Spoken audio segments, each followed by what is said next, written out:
Welcome दोस्तों।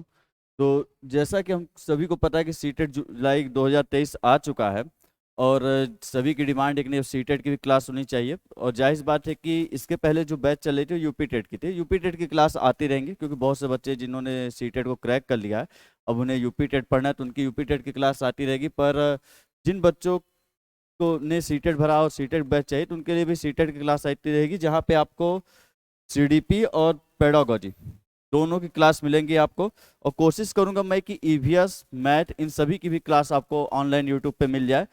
तो यदि बात की जाए कि सिलेबस की यदि बात की जाए तो सीटेट की जो सिलेबस है, यदि बात सीटेट के सिलेबस की जाए तो आमतौर पर सीटेट का जो पेपर का पैटर्न तो सभी को पता है, क्योंकि यूपी टेट और सीटेट के पेपर के जो फॉर्म होते हैं एक ही जैसे होते हैं कि एक सेक्शन होगा सीडीपी का, एक सेक्शन होता है मैथ ईवीएस और एक सेक्शन होता है हिंदी और लास्ट एक सेक्शन होता है जिसमें कि आप इंग्लिश संस्कृत इन चीज़ों में से एक लैंग्वेज आप चुन लेते हैं। तो यदि यूपी टेट की बात करें तो यूपी टेट में चीज़ें हमें फैक्ट के ऊपर याद करनी होती है, पर सीटेट की बात की जाए तो सीटेट में कई सेक्शन बटे होते हैं। जैसे कि हर एक सेक्शन कितने कितने नंबर के होते हैं, 30-30 नंबर के होते हैं। ये नॉर्मल सी बात है, सभी बच्चों को पता है, जो भी दे रहे हैं 30 की होती है। पर यदि सीडीपी की बात की जाए तो सीडीपी में जो 30 नंबर होता है, 30 में आपका 10 नंबर होता है चाइल्ड डेवलपमेंट से, बाल विकास से। आपके 5 नंबर आ जाते हैं जो समावेशी शिक्षा आपने पढ़ा होगा। और साथ में यदि बात की जाए 10 नंबर, तो 10 नंबर शिक्षण जैसे क्वेश्चन होते हैं, जैसे बच्चों को दंड देना सही है कि नहीं, पुरस्कार देना सही है कि नहीं, उनका समाजीकरण कैसे हो, तो उन मूल्यांकन कैसे होना चाहिए, इन सभी चीज़ों से जुड़े हुए मतलब पेडागोजी वाले जो पोर्शन होते हैं उससे आ जाते हैं इसके क्वेश्चन। उसी तरह मैथ में यदि देखा जाए तो मैथ में भी आपके 15 नंबर क्वेश्चन वो होते हैं जो न्यूमेरिकल बेस होते हैं, जहां पे आपको क्वेश्चन सॉल्व करने होते हैं मैथ के। लेकिन मैथ में ही 15 नंबर आपके कौन से आ जाते हैं, पेडागोजी के। ईवीएस में भी 15 नंबर आपके ईवीएस वाले क्वेश्चन रहेंगे जो फैक्ट पे रहेंगे। और बात करें बाकी 15 नंबर, तो बाकी के 15 नंबर आपके शिक्षण रहते हैं अर्थात पेडागोजी।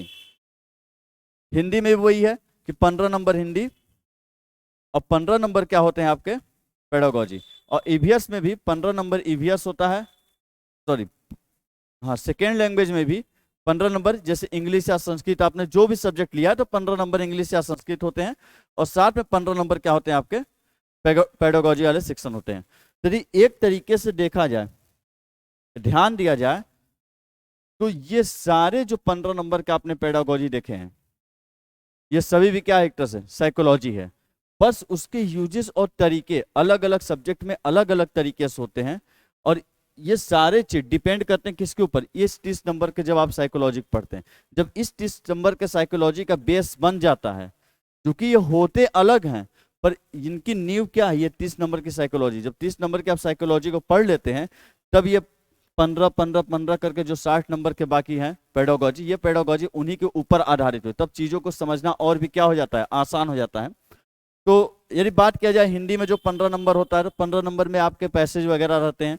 और इंग्लिश में भी 15 नंबर आपको पैसेज मिलेंगे, और जिसमें कि 2 या 3 नंबर ग्रामर मिलता है। इसलिए जिन बच्चों का ग्रामर नहीं सही होगा, तो चूंकि समय आपके पास ज़्यादा से ज़्यादा 2 महीने का है, रिले के चला जाए तो 2 महीने का समय है। और जो 15 या 20 दिन जुलाई में आपके पास रहेंगे वो सीधे प्रैक्टिस सेट के लिए रहेंगे। जितने भी प्रीवियस ईयर के जितने पेपर हुए सारे पेपर का प्रैक्टिस सेट होगा, वो सारे पेपर के प्रैक्टिस होंगे पूरे 15 दिन में। और इधर आपके तैयारी के लिए जो टाइम बचे सिर्फ कितने बचे हुए, 2 महीने। तो यदि जिन बच्चों के ग्रामर का सेक्शन नहीं सही होगा, हिंदी या इंग्लिश को लेते हैं ग्रामर नहीं सही होगा, उस सेक्शन में उस सेक्शन का आपको ग्रामर पढ़ने की जरूरत नहीं है। यदि मेरी राय मानिए तो आपकी ग्रामर पोर्शन उतनी अच्छी नहीं है, तो आप कोशिश करिएगा कि उसके पैसेज को सॉल्व करें, क्योंकि 15 नंबर में 2-3 नंबर ग्रामर होता है, बाकी पूरे के पूरे क्वेश्चन पैसेज के ऊपर रहते हैं। यदि आपने पैसेज को पढ़ लिया समझ लिया तब उसे सॉल्व कर सकते हैं। अब बात किया जाए तो ईवीएस, ईवीएस का जो 15 नंबर ये कहाँ से रहेगा, एनसीईआरटी के बुक से, एनसीईआरटी बुक से। और कोशिश करूंगा कि इसके पीडीएफ वगैरह आपको मिले, जिसमें आपको 3, 4, 5 के मिलते हैं ईवीएस बुक। एनसीईआरटी का 3, 4, 5 का ईवीएस पढ़ना होता है, और साथ में 6, 7, 8 का साइंस पढ़ना होता है।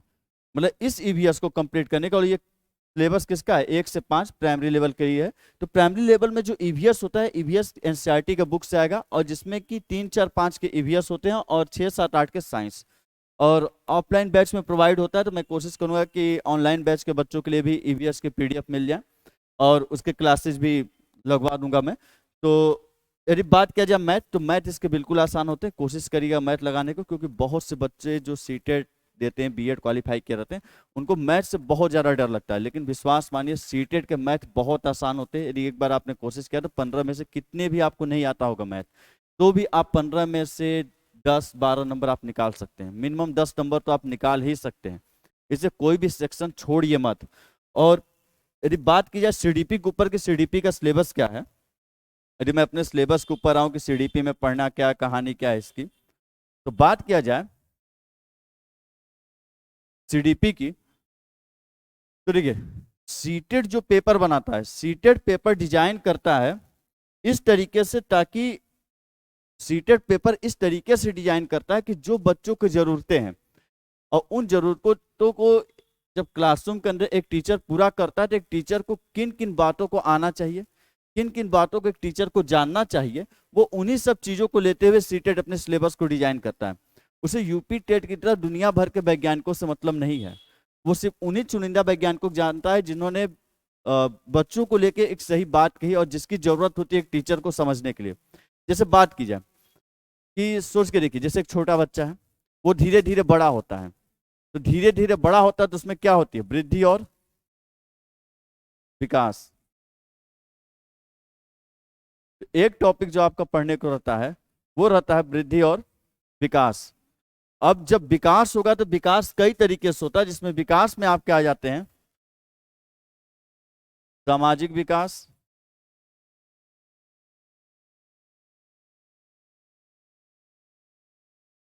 मानसिक विकास,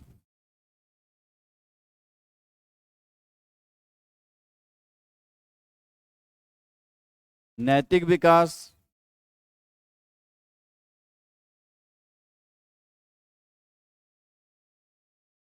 भाषाई विकास।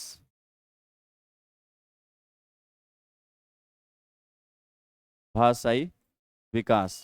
तो देखिए सीटेट के सिलेबस को समझिए, दुनिया में कहाँ क्या छपा वो छोड़िए, पहले सिलेबस समझिएगा कि वो सिलेबस को बनाए तो बनाए क्यों। क्योंकि आधे से ज्यादा आप जंग तभी लड़ जाते हैं जब आप समझ जाते हैं सामने परीक्षा लेने वाले ने क्या सोच के परीक्षा लिया, क्योंकि आपको आंसर भी उसी के अकॉर्डिंग देना।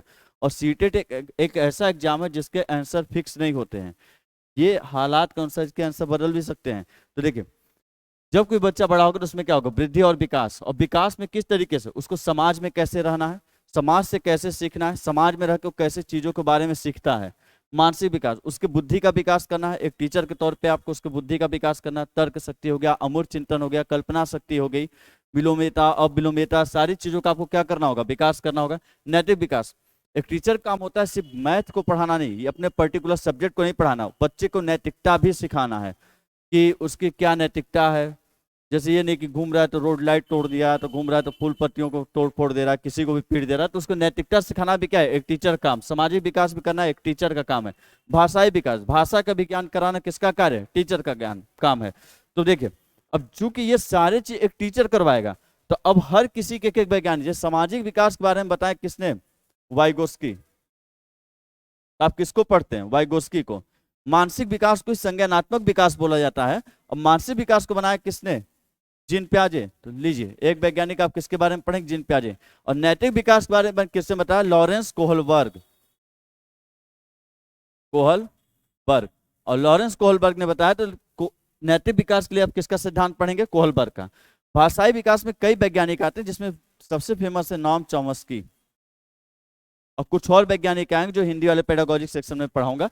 तो मतलब कि चूंकि जब बच्चा बड़ा होगा उसका विकास होगा, तो विकास होगा तो इन इन चीजों का विकास होता है एक बच्चे के अंदर नॉर्मली। तो उनसे जुड़े हुए इन्हीं 4 वैज्ञानिकों के बारे में हमको सीटेट सिलेबस के अंतर्गत पढ़ना होता है। अब बच्चे का विकास कैसे होगा, क्योंकि बच्चा बड़ा होगा, इन चीजों के बारे में उसको सिखाना है, तो कहाँ भेजेंगे, स्कूल में।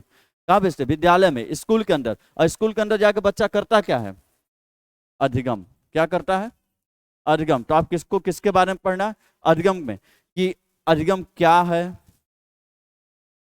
अधिगम के ऊपर किसका प्रभाव पड़ता है, अधिगम देने का सही तरीका क्या है। और चूंकि स्कूल के अंदर यदि वो सीखने जाता है तो एक होते हैं बच्चे और सामने उसके कौन खड़ा होता है, टीचर।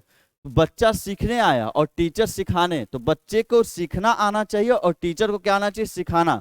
इसलिए सिखाना मतलब शिक्षण। इसलिए एक टॉपिक आपका कौन सा बन जाता है, शिक्षण। अब अधिगम भी पढ़ाना है, के बारे में पढ़ना होगा, शिक्षण के बारे में पढ़ना होगा। अब अधिगम क्या है, किन चीजों का प्रभाव पड़ता है। अब बच्चे को आप डांट दिए, भय लग गया, तो मतलब आपको अधिगम में किन किन चीजों का प्रभाव पड़ता है। अधिगम के ऊपर प्रेरणा का प्रभाव पड़ता है, तो आपको किसके बारे में पढ़ना है, प्रेरणा के बारे में। अधिगम पर उसके रुचि के से प्रभाव पड़ता है। अधिगम पर बात किया जाए तो उसके संवेगों का बहुत ज्यादा प्रभाव पड़ता है, और ये चीज बहुत ज्यादा देखने को मिलती है। तो इन सभी चीजों के बारे में हमें क्या करना है, पढ़ना है। तो सीटेट का कुछ सिलेबस से नहीं कि आप टॉपिक गिन रहे हैं कि वृद्धि एवं विकास है तो एक सामाजिक विकास पढ़ना है, तो जीन पियाजे को पढ़ना है। सिलेबस को समझिए, यदि उसने सिलेबस बनाया तो उसने सोच के बनाया कैसे एक एक कदम आगे बढ़ते जाना है। अब जैसे विकास होगा तो उसमें अनुवांशिक विकास होता है, तो अनुवांशिक और वातावरण का क्या प्रभाव पड़ता है। अब बच्चे को आपने पढ़ा लिखा दिया, अधिगम करने आया स्कूल में पढ़ा लिखा, तो सबसे बड़ी चीज होती है जब पढ़ाई लिखाई होती है तो उसकी कॉपी को आप क्या करते हैं, चेक, कि बच्चा ने कितना पढ़ा है। तो मूल्यांकन, मूल्यांकन मतलब ये चेक करना कि हमने जो पढ़ा है तुमको आया कि नहीं आया। अब मूल्यांकन करने के भी तरीके होते हैं कि आप क्या सोच के मूल्यांकन कर रहे हैं। एक बच्चे ने यदि 10 क्वेश्चन सही सही लगाए और उसमें 7 हो गए गलत और 3 हो गए सही, तो आपका रिएक्शन होना क्या चाहिए, किस तरीके से बातों को कहना है, ये बात डिपेंड करता है किसके ऊपर, मूल्यांकन के ऊपर। और जब आपके सामने बच्चे ने कॉपी रखा और उसमें उसने 10 में से 7 गलत लगाए, 3 सही, तो वो इंतजार करता है कि सर कॉपी चेक करने के बाद क्या बोलेंगे। तो जो आप बोलते हैं उसे बोलते हैं प्रतिपुष्टि। तो जो आप बोलते हैं उसे बोलते हैं प्रतिपुष्टि। उसे क्या बोलते हैं, प्रतिपुष्टि या फीडबैक बोलते हैं उसको। तो बच्चा इंतजार करता है कि टीचर क्या बोलेंगे। तो सीटेट चाहता है कि आपको सही तरीके से पढ़ाने आना चाहिए, बच्चों के संवेग, रुचि और प्रेरणा को ध्यान में रख के पढ़ाइए, उसके अंदर इन चीजों का विकास करिए, उसको सही तरीके से मूल्यांकन करें। मूल्यांकन में आपका आ जाएगा सतत एवं व्यापक मूल्यांकन, हर तरीके के मूल्यांकन। साथ में प्रतिपुष्टि देना। आप देखेंगे बहुत में सीटेट के क्वेश्चन प्रतिपुष्टि, फीडबैक शब्द का प्रयोग रहता है, क्योंकि वो चाहता है कि आपको पता होना चाहिए कि बच्चे पे यदि 10 में से 10 सवाल भी गलत दे दिया तो उसको फीडबैक इस तरीके से ताकि बच्चा मोटिवेट हो। तो आपको इन सभी चीजों के बारे में क्या करना होता है, बच्चे को पढ़ाना होता है। अब जैसे मानसिक विकास है, यदि मानसिक विकास का सेक्शन लोगे, मानसिक विकास, मानसिक विकास की बात करें तो मानसिक विकास में कौन कौन सी चीजों का विकास होता है। बच्चे के अंदर चिंतन शक्ति को बढ़ाना है, रटाना याद कराना है। बच्चा क्या करे, चिंतन करे, थिंकिंग करने की पावर उसके अंदर आ जाए। बच्चा क्या बन जाए, सृजनशील बन जाए। बच्चे की बुद्धि की विकास हो जाए। और जिस बुद्धि के अंदर आप पढ़ लेते हैं, एक ही सिद्धांत पूछा आपका, बहुबुद्धि का सिद्धांत। अब आपसे एक ही सिद्धांत पूछता है, बहुबुद्धि का सिद्धांत, बाकी बुद्धि के सिद्धांत से उसमें लेना देना नहीं है। और बहुबुद्धि का सिद्धांत ये हार्वर्ड गार्डनर। सिलेबस तो हर जगह मिल जाएंगे, सिर्फ यूट्यूब, गूगल पे या कहीं भी जाकर सर्च करना, आपको सारे सिलेबस टॉपिक वाइज लिख जाएंगे। लेकिन बात यह है कि सिलेबस को कनेक्ट करना, ताकि हम समझ सके कि सीटेट यदि सिलेबस डिजाइन किया तो क्या सोच के किया है। यदि आपको सामने वाले की सोच पता है तो आधा आंसर तो आप ऐसे ही समझ जाते को हमसे चाहता क्या है, आंसर में कौन सा आंसर देंगे उसको संतोष मिलेगा। तो इस तरीके की बात है, चिंतन हो गया, सृजनशीलता हो गई, बुद्धि हो गई। अब जैसे बच्चे का मूल्यांकन करना है, बच्चे क्या करना, मूल्यांकन। तो उस मूल्यांकन करते समय हमें कैसे प्रश्नों को पूछना चाहिए, ये नहीं कि कुछ भी आप पूछ दे, कि बंद अंत वाले प्रश्न पूछना है कि मुक्त अंत वाले प्रश्न पूछना है। तो ये सारे आपके कौन से सेक्शन में आ जाते हैं, सीडीपी में। इसी में आपका आ जाता है एक समावेशी शिक्षा। ये नहीं कि बच्चा कमजोर है तो आप बोलिए कि चलो तुम निकलो, तुमको बाद में क्लास में पढ़ाएंगे। तो सभी बच्चे को एक साथ एक ही कक्षा के अंदर पढ़ाना है, बिना शारीरिक, जाति या लिंग, किसी की भी भेदभाव के बिना उसको पढ़ाना। यही क्या कहलाती है, समावेशी शिक्षा। इसी में आपकी जेंडर रूढ़िवादिता आ जाती है। ये सभी सेक्शन से आपके क्वेश्चन आ जाते हैं। और बात किया जाए, ये तो सीडीपी की बात रही, और बात किया जाए मैथ वगैरह की जो पेडागोजी होती है, बात किया जाए मैथ की पेडागोजी की, मैथ का पेडागोजी या शिक्षण, इसके सिलेबस क्या होते हैं। तो देखिए, पहला चीज तो ये जानना चाहता है कि यदि आप एक मैथ के टीचर हैं, वो सीधे जानता है सीटेट के लिए, आप अपने आप को टीचर समझते हैं और बनना चाहते हैं, यदि आप मैथ के टीचर हैं तो पढ़ाना तो छोड़िए, आप कैसा पढ़ाएंगे वो तो अभी बाद में हम देख लेंगे। पहले ये बताइए कि आप बच्चे को मैथ क्यों पढ़ाने जाते हैं, मतलब आपके मैथ पढ़ाने का उद्देश्य क्या है। पहला क्वेश्चन उद्देश्य से, हर सेक्शन में देखिए, चाहे मैथ हो या ईवीएस हो या आपके लैंग्वेज जो रहते हैं हिंदी, इंग्लिश, संस्कृत, सभी में पहला सेक्शन होता है कि यदि आप किसी भी सब्जेक्ट के टीचर हैं तो आपको पढ़ाने का उद्देश्य क्या है, मतलब आप बच्चे को पढ़ाने ही क्यों जा रहे हैं, आप किन चीजों का विकास करना चाहते हैं। तो पहला क्वेश्चन किससे होता है, उद्देश्य से, मतलब आप बच्चे को जोड़ पढ़ाने जा रहे हैं या उसके अंदर तार्किक शक्ति का विकास करने। इस चीज को पूछना चाहता है कौन आपसे, सीटेट, कि बच्चे को पढ़ाने का उद्देश्य क्या है। बच्चे को जब आप पढ़ाने जाएंगे तो कौन सी विधि का प्रयोग करेंगे, कैसे पढ़ाएंगे, आगमन विधि, निगमन विधि आपने पढ़ा होगा। अरे आप पढ़ाएंगे तो आपको उसका मूल्यांकन कैसे करेंगे, अरे आप पढ़ाएंगे तो आप उसका मूल्यांकन कैसे करेंगे, साथ में अरे मूल्यांकन करेंगे तो फिर वही बात प्रतिपुष्टि कैसे देंगे। अरे आप बच्चे को पढ़ा रहे हैं जी, बच्चे को नहीं समझ में आ रहा है तो किन शिक्षण सामग्री का प्रयोग करेंगे। साथ में यदि आप बच्चे को मैथ पढ़ा रहे हैं, बच्चे ने मैथ में गलती किया तो वो गलती कैसी गलती कहलाती है। जो गलती करते हैं, एरर आते हैं, त्रुटि संबंधी प्रश्न होते हैं, उन गलती को पहचानना होता है आपको। यदि कोई बच्चा जोड़ में गलती कर रहा है तो आपको पहचानना होगा कि वो स्थानीय मान के और हरड़ा में उसको नहीं समझ में आ रहा, आप उसको बार बार करेंगे इसको जोड़ो, गलत क्यों, आपको समझना पड़ेगा। यदि हासिल नहीं ले पा रहा है इसका मतलब उसको स्थानीय मान समझ में नहीं आ रहा है। तो ये सारी चीजें आपको पकड़नी होती है किसमें, मैथ में, कि उस उद्देश्य क्या है, विधि क्या है, शिक्षा सामग्री क्या है, पढ़ाने के बाद कॉपी कैसे चेक करना, मूल्यांकन कैसे करना, प्रतिपुष्टि कैसे देना है, प्रतिपुष्टि के कौन कौन से प्रकार होते हैं, उसकी गलती कैसे पहचानेंगे, उसकी त्रुटियां कैसे पहचानेंगे।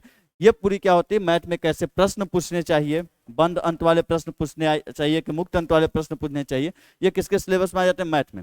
ईवीएस, ईवीएस कहने को बस क्या है, पर्यावरण, लेकिन इसका सही मायने में बात होता है समाज।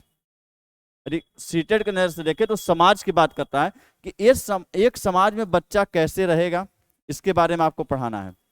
बच्चे को आपको कभी भी किताब में नहीं पढ़ाना है, किताब पाठ्य पुस्तक केंद्रित नहीं रखा है, स्कूल के चार दीवारी के बाहर ले जाकर पढ़ाना है। इसका अर्थात इसका मतलब होता है कि जितना किताब में सिलेबस दिया हुआ है, दिन भर किताबों की चीजों को नहीं रटाना है। बच्चे को जब भी पढ़ाइए तो स्कूल से बाहर, किताबों से बाहर की दुनिया के बाकी चीजों से पढ़ाइए। मतलब जो उसके आसपास का समाज है, घर है, परिवार है, मित्र है, दोस्त है, उन सभी चीजों से जोड़ते हुए आपको ईवीएस को क्या करना है, पढ़ाना है। तो ईवीएस पढ़ाने का उद्देश्य क्या है, कैसे पढ़ाएंगे, फिर से वही कौन सी विधि होती है, किन किन चीजों का प्रयोग करते हैं ईवीएस पढ़ाने में, ईवीएस की प्रतिपुष्टि और मूल्यांकन कैसे की जाती है। उस तरह हिंदी के भी अलग अलग तरीके, हिंदी के उद्देश्य अलग होती हैं, विधियां अलग होती है, उसके मूल्यांकन के थोड़े तरीके अलग होंगे, उसकी प्रतिपुष्टि भी क्या होगी, अलग। ये सेक्शन कौन से आपके आ जाते हैं, पेडागोजी के। और विश्वास मानिएगा सभी को बिल्कुल आसान तरीके से कंप्लीट करवाऊंगा, क्योंकि बात यह है कि आपके पास बचे कितने हैं, 2 महीने, इसलिए फालतू की सिलेबस में उलझने से अच्छा है कि सटीक और सीधा पढ़ा जाए और ज्यादा क्या किया जाए, प्रैक्टिस से। तो प्रीवियस